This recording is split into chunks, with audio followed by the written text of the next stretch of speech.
تو خوشحال کر اپنی مخلوق پر رحم کر اللہ اللہ۔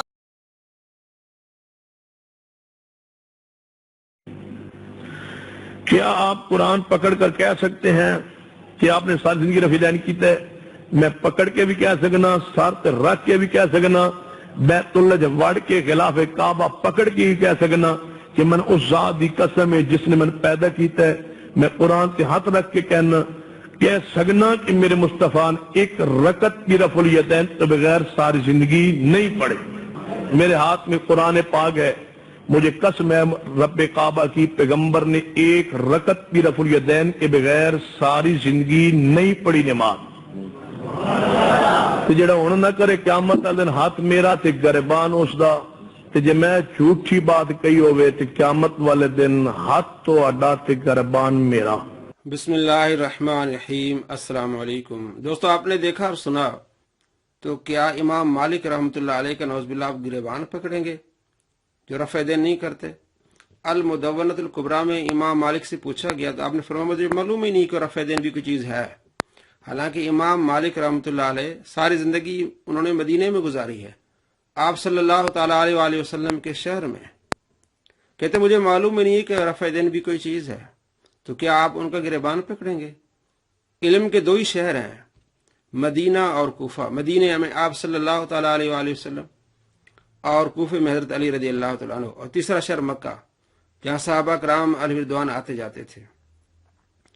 تو ہمیشہ امام مالک مدینے میں رہے، وہ کہتے ہیں کہ مجھے معلوم ہی نہیں ہے کہ رفع دین بھی کوئی چیز ہے، اور امام ابو حنیفہ رحمۃ اللہ علیہ نہیں کرتے، ان کے استاد نہیں کرتے، ابراہیم نخعی تابعی وہ نہیں کر رہے۔ تو کس طرح قرآن پاک اٹھا کے یہ قسمیں اٹھانا کہ آپ صلی اللہ تعالیٰ علیہ وآلہ وسلم نے پوری زندگی رفع دین کی؟ آپ دلیل لائیں نا، قرآن اٹھا کے بات کرنا۔ کچھ عرصہ پہلے ہمارے اہل سنت کے بہت بڑے مناظر مولانا سعید احمد اسد صاحب تقریروں میں قرآن پاک اٹھاتے تھے کہ اہل سنت سچے ہیں، تو کیا آپ لوگ مانتے تھے؟ وہ کہتے تھے اہل سنت کے عقائد سچے ہیں، تو کیا آپ لوگ مانتے تھے؟ کہتے نہیں جی، دلائل سے بات ہوگی۔ اب آپ قرآن پاک اٹھانے لگیں، کوئی دلیل لے آئیں کہ آپ صلی اللہ تعالیٰ علیہ وآلہ وسلم نے ہمیشہ رفع دین کیا ہے۔ ان سے پہلے ان کے ایک مناظر تھے، انہوں نے کہا جی میں 17 لاکھ کی گاڑی دوں گا، 5 لاکھ روپے دوں گا اگر مجھے کوئی ثابت کر دے۔ تو میں نے ویڈیو بنائی تھی کہ مفتی علی نواز صاحب نے 17 لاکھ کی گاڑی جیتی، جس میں 41 احادیث سے میں نے ثابت کیا کہ آپ صلی اللہ تعالیٰ علیہ وآلہ وسلم کی آخری جو نماز تھی اس میں وائل بن حجر نہیں تھے۔ انہوں نے دعویٰ کیا تھا کہ آخری نماز میں وائل بن حجر تھے، اور وہ حضرت ابوبکر صدیق رضی اللہ تعالیٰ عنہ کو دیکھ رہے تھے کہ وہ رفع دین کر رہے تھے، اور حضرت ابوبکر صدیق رضی اللہ تعالیٰ عنہ نبی پاک صلی اللہ تعالیٰ علیہ وآلہ وسلم کو دیکھ رہے تھے کہ آپ صلی اللہ تعالیٰ علیہ وآلہ وسلم رفع دین کر رہے ہیں۔ تو میں نے 41 احادیث سے ثابت کیا تھا کہ وائل بن حجر آخری نماز میں تھے ہی نہیں۔ آپ دلیل لے آئیں کہ آپ صلی اللہ تعالیٰ علیہ وآلہ وسلم نے ہمیشہ رفع دین کیا ہے، نہیں تو ہم آپ کو بتاتے ہیں کہ آپ صلی اللہ تعالیٰ علیہ وآلہ وسلم نے منع فرمایا ہے۔ کسی ایک صحیح حدیث میں دکھا دیں کہ آپ صلی اللہ تعالیٰ علیہ وآلہ وسلم نے نماز کا طریقہ سکھاتے ہوئے رفع دین کا طریقہ بھی سکھایا ہو۔ 6667 نمبر حدیث ہے بخاری میں، جس میں آپ صلی اللہ تعالیٰ علیہ وآلہ وسلم نے اپنے پیارے صحابی کو نماز کا طریقہ سکھایا ہے، رفع دین کا ذکر ہی نہیں ہے۔ اگر یہ فرض واجب ہے تو کیوں یہاں ذکر نہیں ہے؟ بلکہ غیر مقلدین کے علماء کہتے ہیں کہ نہ فرض نہ واجب ہے، ان کے نزدیک مستحب ہے۔ تو مستحب پر قرآن اٹھانا، اتنی شدت کرنا، آپ صلی اللہ تعالیٰ علیہ وآلہ وسلم نے جو نماز سکھائی، امام کے پیچھے نماز کیسے پڑھنی ہے، مسلم شریف میں حدیث 904 نمبر ابو موسیٰ اشعری رضی اللہ تعالیٰ عنہ بیان کرتے ہیں کہ آپ صلی اللہ تعالیٰ علیہ وآلہ وسلم نے ہمیں نماز سکھائی کہ امام کے پیچھے کیسے کھڑے ہونا ہے، تو اس میں آپ صلی اللہ تعالیٰ علیہ وآلہ وسلم نے رفع دین کا ذکر ہی نہیں کیا۔ اگر اتنا لازمی تھا رفع دین تو آپ صلی اللہ تعالیٰ علیہ وآلہ وسلم نے تعلیم نہیں دی، بلکہ پیارا نبی صلی اللہ تعالیٰ علیہ وآلہ وسلم نے منع فرمایا۔ نسائی شریف میں حدیث ہے، آپ صلی اللہ تعالیٰ علیہ وآلہ وسلم آئے، دیکھا کہ صحابہ کرام علیہ رضوان رفع دین کر رہے ہیں، تو آپ صلی اللہ تعالیٰ علیہ وآلہ وسلم نے منع فرمایا۔ جابر بن سمرہ روایت کرتے ہیں، خرج علینا رسول اللہ صلی اللہ تعالیٰ علیہ وآلہ وسلم، آپ صلی اللہ تعالیٰ علیہ وآلہ وسلم باہر سے تشریف لائے، وَنَحْنُ رَافِعُوا أَيْدِينَا فِي الصَّلَاةِ، اور ہم نماز میں رفع دین کر رہے تھے۔ यहाँ ये डंडी मारते हैं कि ये सलाम की बात है, सलाम वाली हदीस और है। ये नमाज के अंदर हम रफ़ैदैन कर रहे थे। फ़क़ाल मा बालुहुम राफ़िईन ऐदियहुम फ़िस्सलाह, आप सल्लल्लाहु तआला अलैहि वसल्लम ये क्या कर रहे हो, नमाज में रफ़ैदैन कर रहे हो। कान्ना अज़नाबुल खैल शुमुसी, गोया कि चंचल घोड़ों की ये दुमें हैं। उसकुनु फ़िस्सलाह, नमाज में सुकूनत इख्तियार करो। इसमें सलाम का जिक्र ही नहीं, पूरी हदीस में सलाम का लफ्ज ही नहीं है। और इतना झूठ बोलते हैं तर्जमे में। और ये जो इस्लाम 360 है वो तो इनकी नुमाइंदगी करता है, उसमें भी गलत तर्जमे हैं। उसकुनु फिसला, नमाज में सुकून इख्तियार करो। यहाँ पूरी हदीस में आपको सलाम का लफ्ज नहीं मिलेगा, लेकिन तर्जमा क्या करते हैं कि आप सल्लल्लाहु तआला अलैहि वसल्लम फरमाया सलाम के वक्त हाथ न उठाओ, सलाम का जिक्र नहीं है। राफिऊ ऐदियना फिस्सवा, नमाज में रफ़ैदैन न करो। क्यों कर रहे हो नमाज में रफ़ैदैन? और एक और आवाम को धोखा देते हैं कि ये तो हदीस सलाम के बारे में आई है, सलाम के वक्त की बात है, और तो बाब ही नहीं इसका। देखें, मैं आपको मुस्लिम शरीफ से भी दिखाता हूं। ये हदीस नंबर है 430 और दूसरा नंबर है 968। इसका बाब क्या है? बाबुल अम्र बिस्सुकून फिस्सलाह, नमाज में सुकूनत इख्तियार करना, सुकून के साथ नमाज पढ़ना, ये बाब है। ये धोखा देते हैं कि जी सलाम का बाब है कि इशारे के साथ, हाथ के इशारे के साथ सलाम करना, ये बाब है। हालांकि बाब क्या देखें, बाबुल अम्र बिस्सुकून फिस्सलाह, नमाज में सुकूनत इख्तियार करना, सुकून के साथ नमाज पढ़ना।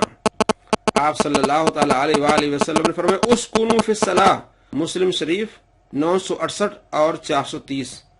उसकुनू फिस्सलाह, नमाज में सुकूनत इख्तियार करो, सुकून से नमाज पढ़ो। अल्लाह के नबी सल्लल्लाहु तआला अलैहि वसल्लम इससे मना फरमा रहे। कहते जी 10 हदीसें, 20 हदीसें, 30 हदीसें, 40 हदीसें हों या 100 हदीसें हों, एक हदीस आ गई कि आप सल्लल्लाहु तआला अलैहि वसल्लम मना फरमा दिया तो वो 40 भी मनसूख हो जाएंगी। 100 हदीसें हों और एक तरफ एक हदीस हो, 100 करने की हो और एक न करने की हो, तो वो सारी मनसूख हो जाएंगी। और जहां तक सलाम की बात करते हैं, बाब की बात करते हैं, एक तो मैंने बताया कि बाबुल अम्र बिस्सुकून है, बाबुल अमरी बिस्सुकून फिस्सलाह ये है। दूसरी बात ये कि बाब बांधे इमाम नबवी ने, खासतौर पर मुस्लिम के इमाम नबवी रहमतुल्लाह अलैह कानून बयान करते हैं कि मुहद्दिसीन का तरीका ये है कि पहला बाब बांधते हैं कि ये काम करना है, और दूसरा बाब बांधते हैं कि ये काम नहीं करना। तो मतलब ये कि जिसमें है करना है और बाद में नहीं करना, तो वो बाद वाला बाब नासिक हो जाता है, पहला मनसूख हो जाता है। जिस तरह तिरमिज़ी में, नसाई में, इब्न माजा में, अबू दाऊद में ये बाब है कि रफ़ैदैन करना है, रफ़ैदैन करने का बाब है, और उसके बाद रफ़ैदैन ना करने का बाब है।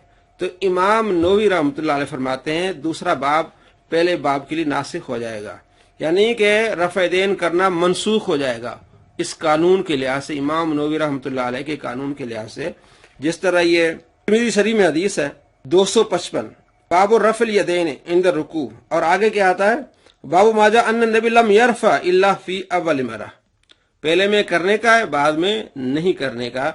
257 नंबर हदीस है। हजरत अब्दुल्लाह बिन मसूद रदी अल्लाह तआला अन्हु फरमाते हैं, अला उसल्ली बिकुम सलात रसूलिल्लाह सल्लल्लाहु तआला अलैहि वसल्लम, क्या मैं तुम्हें आप सल्लल्लाहु तआला अलैहि वसल्लम की नमाज न सिखाऊं? सल्ला, तो आपने नमाज पढ़ी।